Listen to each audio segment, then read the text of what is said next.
Hey, we're here with 2020 Vision. This is Sean Callagy with two living legends. To my across is Tom Filatico, who you know, and this is Bill Tubner. What's up, Bill? Sure. Okay. So Bill was a part of and leader, one of the amazing leaders of the greatest football team ever from our high school. He's also a genius in the space of digital marketing and other things.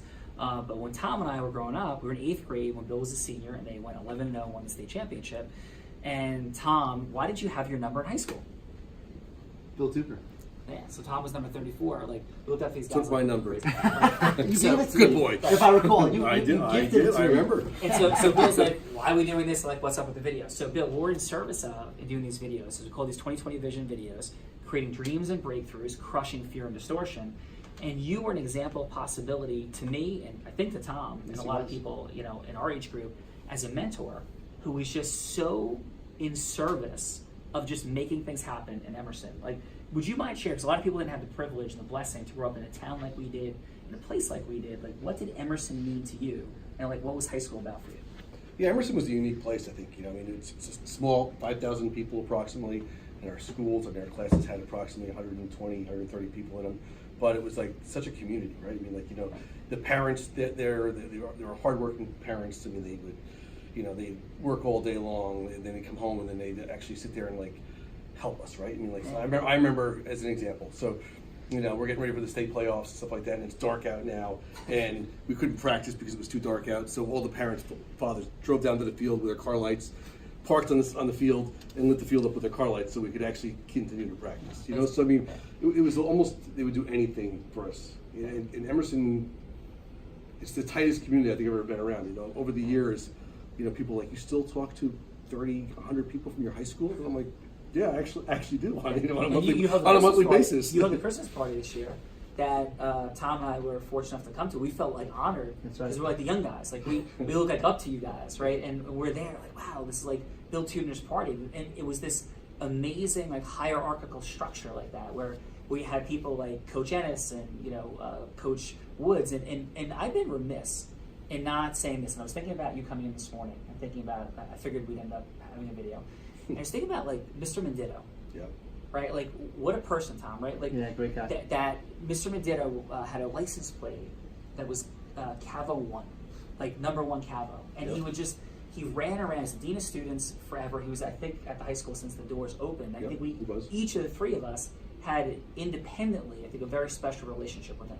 So, first of all, Mr. Menditto, Coach Menditto, like, hey, what's up? Like, we're together, and you taught us so many lessons.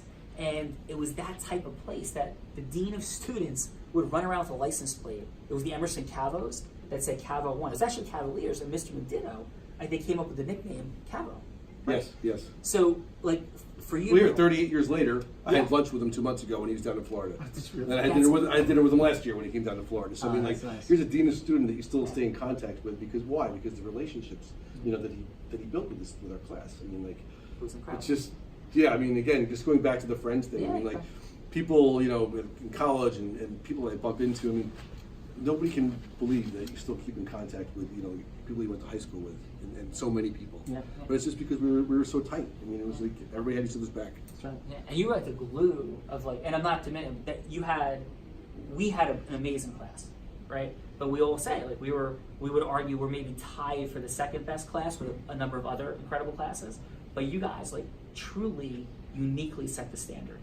Not only athletically, but just the camaraderie, the pride. Like, what was it for you about like being from Emerson? Like, how did, because a lot of folks out there, they want to lead movements, they want to have people, they want to have leadership.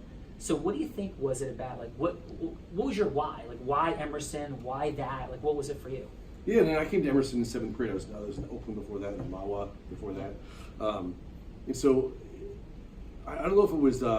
The upperclassmen that we looked up. So you had your mentors, right? Like in our class, we had the same thing. You know, we looked at, you know, John Donnelly, right, who was a class above us. You know, I mean, like hardworking guy. I mean, he maybe wasn't the fastest guy in the world, but you know, but he won every sprint. You know, because the heart. You know, and that's contagious. You know, and so when you're around other people who want to work hard and do better things, I mean, it helps you grow. I mean, it's and how special is it to like be in Emerson in the 80s? Like how, like, you know, I try to explain it to my kids. They've been in Emerson a pretty golden era. My 3 children go to Emerson High School. Awesome. And it has been a pretty golden time. You know, my son played the state finals. They won the state sectionals in baseball, and they had this incredible comeback. My daughter, they won the league, and they were, it was on the two of them won the most successful soccer team. They were the girls' track team for North Jersey of the year. So it is a special, special time. Mm-hmm. But like, there's no but. It is. In the 80s, though, there was like this like craziness about being together. And from Emerson, I know, like Tom, what do you think that was all about? I agree. I think it was a different time. And now with social media, things are so, people connect differently than we did back in the 80s. And I think we all kind of got together, went to the fields, hung out, drove in cars. And it was more of a cohesive connection that we had to have. And in light of the advent of iPhones and social media, it's just a different way to interact. So I'm glad that we grew up in the 80s.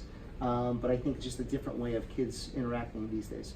Yeah, and look, I would say, how did you feel, in truth, but just explain, how did you feel knowing Bill Tubner was coming in today? And this is, again, in service of the impact you can have on people through who you are and the standards you set, like somebody like Bill. Like, how did you feel? Bill Tubner's coming in, like, who's Bill Tubner? Why would you care? Yeah, no, it's funny. When he mentioned John Donnelly, my wife and I were down in Charleston last summer, and we ran into John Donnelly. At a hotel, and what John did for you and for me as well is kind of what you did for us. And whether it be my older brother or the Peter Mazzio, the older class kind of set the standard and kind of told you how it was done.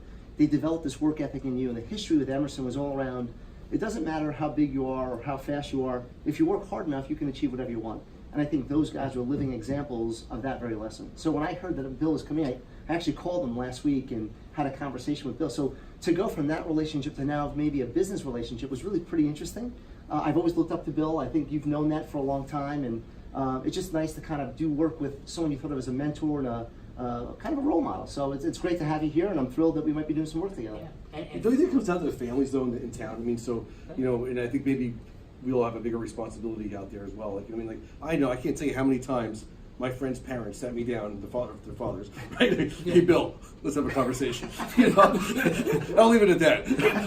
And but they took the ownership of their kids that they're hanging out with, friends also, And now today, I think it's almost everybody's like afraid, right? Yeah. You're afraid to give another kid a recommendation, or you're afraid to put your arm around somebody. I mean, it's sad in a way that back then it was, and then you go back to the school, right? I mean, even the teachers and the coaches who would work, through the night, not getting paid, but they're there for us, right? And then they're mentoring us along as well. So I mean, can we go back in time? Maybe that'd be a good idea.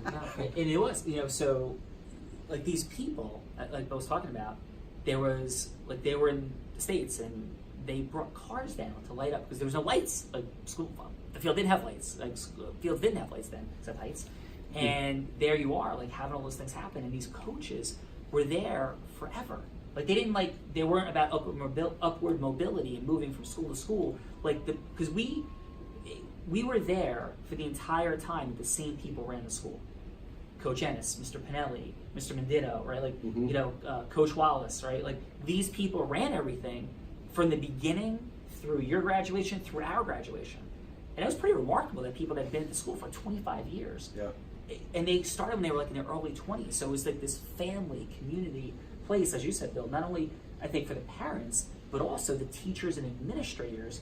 It was just like this incredible sense of community.